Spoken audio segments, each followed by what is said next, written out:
नमस्कार, मैं हूं संजय शर्मा। आप देख रहे हैं 4 PM न्यूज नेटवर्क। ऐसा लग रहा है कि प्रधानमंत्री नरेंद्र मोदी की कैबिनेट का बहुप्रतीक्षित विस्तार अब काफ़ी करीब है। चूंकि ये कैबिनेट विस्तार चुनावी साल में हो रहा है, तो स्वाभाविक है कि इस विस्तार में टैलेंट से ज़्यादा क्षेत्रीय और जातीय कैलकुलेशन को अहमियत दी जाएगी। वैसे भी मोदी जी टैलेंट पर कितना भरोसा करें? आखिर टैलेंटेड लोग ही उनकी भद्द पिटवाने में लगे हैं। हिमाचल से एक साहब आते हैं, दिल्ली में नारा लगाते हैं, देश के गद्दारों को गोली मारो सालों को। बहुत बढ़िया चश्मा लगाते हैं, बहुत बढ़िया कपड़े पहनते हैं, लेकिन हिमाचल में पार्टी की बैंड बजा दी। सबसे ज्यादा फजीयत हुई है तो खेल मंत्रालय की हुई है। बढ़िया कपड़े पहनने वालों को खिलाड़ी नहीं संभाल मिले और खिलाड़ियों ने पूरे दुनिया में फजीयत करा के रख दी। माना जा रहा है कि अनुराग ठाकुर को अब संगठन में भेज दिया जाएगा। अनुराग ठाकुर को भी भनक लग गई है कि खिलाड़ियों ने जो फजीयत कराई है, खिलाड़ियों ने जो नाक कटाई है, अब उसके बाद उनकी बलि चढ़ना लगभग तय हो गया है। ऐसी टैलेंटेड आदमियों में एक चमकदार आईएएस को रेल मंत्री बनाया मोदी जी ने, लेकिन आप देख रहे हैं कि रेल मंत्री दुर्घटना स्थल पर जाकर भारत माता की जय का नारा लगा रहे हैं। मतलब जितनी किरकिरी मोदी जी की खुद के द्वारा बजरंग बली का जयकारा लगाने से नहीं हुई, उससे कई गुना ज्यादा रेल मंत्री की हो गई। लोगों को पता ही नहीं था कि रेल मंत्री कौन है। वो तो अगर रेल की पटरियों से नीचे से निकलते हुए नहीं दिखाई देते अश्विनी वैष्णव, तो पता ही नहीं चलता कि देश का रेल मंत्री है तो कौन है। इसके अलावा गोडसे को सपूत बताने वाले पाकिस्तानी टूरिस्ट डिपार्टमेंट के अघोषित ब्रांड एम्बेसडर गिरिराज सिंह को भी हटाए जाने की बात चल रही है। पंकज चौधरी, अश्विनी चौबे, पशुपति कुमार पारस, यहाँ तक कि ज्योतिरादित्य सिंधिया जैसे लोगों की भी छुट्टी हो सकती है। और सबकी छुट्टी होने की अलग अलग वजह हैं। ज्योतिरादित्य सिंधिया के नागरिक उड्डयन मंत्री रहते हुए डोमेस्टिक फ्लाइट का किराया 40,000 से ऊपर जा रहा है। अतः ऐसे में साहब को कितनी शर्मिंदगी होती होगी। वो तो 4-5 साल पहले ही हवाई चप्पल पहनने वालों को हवाई यात्रा का ख्वाब दिखा चुके हैं।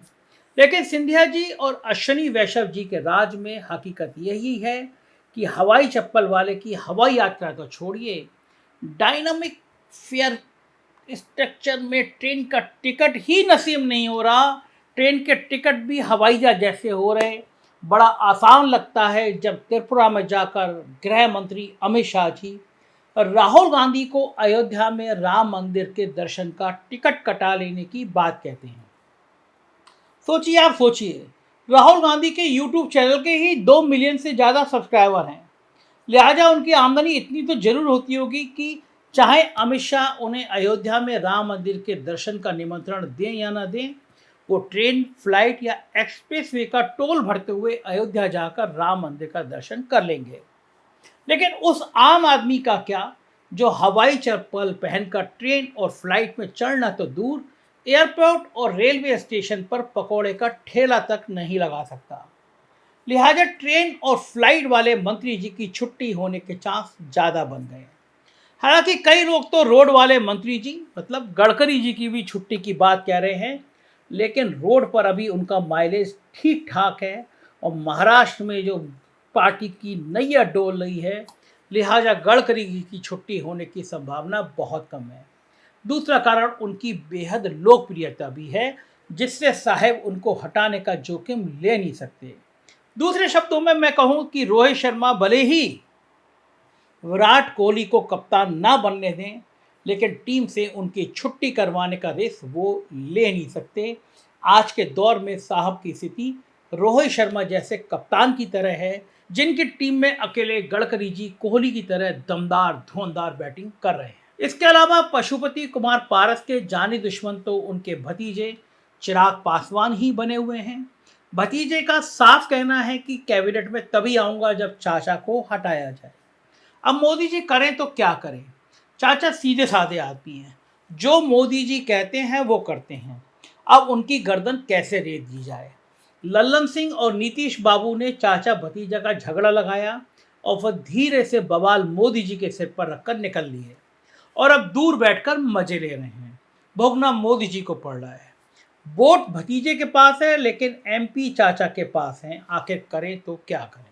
इसी कड़ी में अगला नाम गिरिराज सिंह का है, क्योंकि उनकी परफॉर्मेंस बतौर मंत्री बेहद खराब रही है। पहले जिस एमएसएमई डिपार्टमेंट के मंत्री थे उसकी असली कहानी आप सुनेंगे तो माथा ठनक जाएगा, क्योंकि उसी एमएसएमई के बूते बांग्लादेश ने प्रति व्यक्ति आय के मामले में भारत को काफ़ी पीछे छोड़ दिया और गिरिराज बाबू सबको पाकिस्तान भेजने की धमकी देने में ही अपना वक्त जाया करते रहे। उसके बाद जब उन्हें पशुपालन मंत्री बनाया गया तो हालत ये है कि उस मंत्रालय के सहारे जितना गाय गोबर की उम्मीद मोदी जी को थी वो भी पूरी हुई नहीं। हाँ, एक बात है, गिरिराज सिंह ने लुटियंस दिल्ली में बंगला कब्जाने में जो दिमाग लगाया उसका कोई सानी नहीं है। आप कल्पना कर सकते हैं कि राजनीति और ग्लैमर को जोड़ने के सबसे बड़े उस्ताद अमर सिंह का 27 लोधी स्ट्रीट वाला बंगला कैसा रहा होगा। एकदम 5 स्टार 7 स्टार बंगला, क्या नहीं है उसमें। अमर सिंह के दौर में बॉलीवुड के उद्योग जगत के लोगों की यहाँ महफिल जमा करती थी, लेकिन मोदी सरकार के दौर में जैसे ही अमर सिंह पूर्व सांसद हुए, कई दावेदारों को पीछे छोड़कर गिरिराज सिंह ने उस शानदार बंगले को अपने नाम अलॉट करा लिया। मगर अब सियासत और बंगला दोनों पर गाज गिरने की संभावना बढ़ती जा रही है। पंकज चौधरी और अश्विनी चौबे जैसे मंत्री भी हटाए जाने वालों की कतार में बताए जा रहे हैं। ऊर्जा मंत्री और पूर्व गृह सचिव आर के सिंह के बारे में तो यहाँ तक कहा जा रहा है कि उनके अनुभवों को देखते हुए उनको अजीत डोभाल वाली बड़ी जिम्मेदारी देकर राजनीति से किनारे करने की कोशिश की जा रही है, क्योंकि दबी जबान से कुछ लोग कह रहे हैं चूंकि अमित शाह अब चुनाव तक गृह मंत्रालय छोड़कर चुनाव पर फोकस करना चाहते हैं, लिहाजा डोभाल भी गृह मंत्री बनाए जा सकते हैं। लेकिन अमित शाह से चल रही कथित अनबन के बीच आर के सिंह राष्ट्रीय सुरक्षा सलाहकार जैसी बड़ी भूमिका लेने को इसलिए आतुर नहीं है क्योंकि उन्हें बखूबी पता है कि ऐसा ऑफर उन्हें क्यों दिया जा रहा है। दरअसल ब्रजभूषण सिंह के दामाद और नेफेड के चेयरमैन विशाल सिंह को आर के सिंह की आरा लोकसभा सीट से चुनाव लड़ाना और इसी के साथ आर के सिंह की सक्रिय राजनीति से विदाई का जो मास्टर प्लान बनाया जा रहा है उसे वो बखूबी समझ रहे हैं। अब बात उन लोगों की जिन्हें मंत्री बनाया जा सकता है या फिर उनका कद बढ़ाया जा सकता है।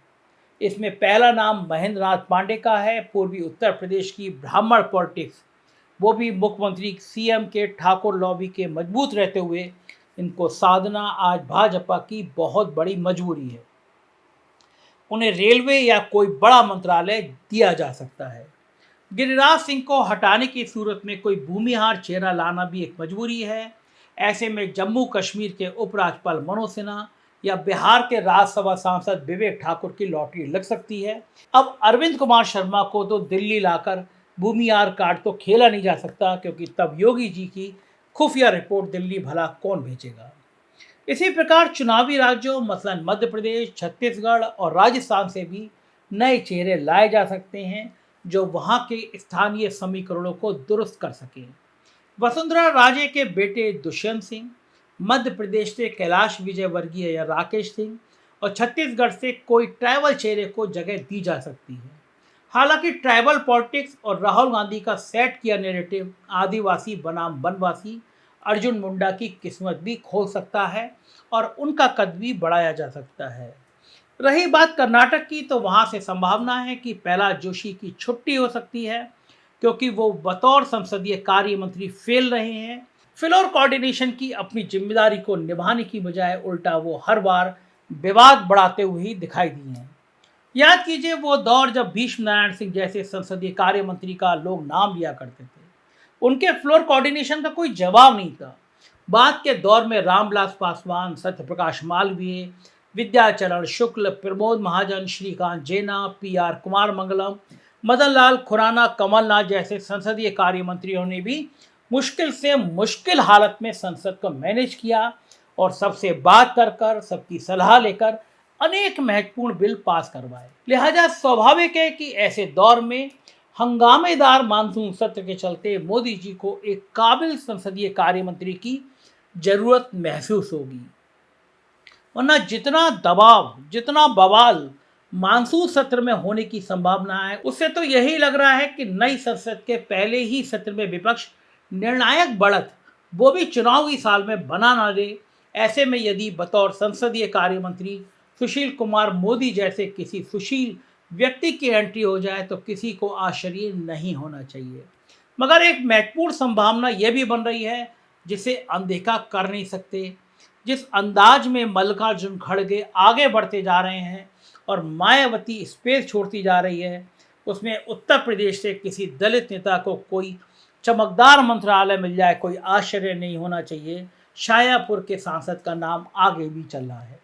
बांसगांव वाले कमलेश पासवान से लेकर कई नाम ऐसे उत्तर प्रदेश में हैं जिनकी एंट्री हो सकती है। मगर फिर भी मोदी जी हैं, हो सकता है अपने दुलारे आईएएस लॉबी में से ही कोई दलित चेहरा तलाश कर लें।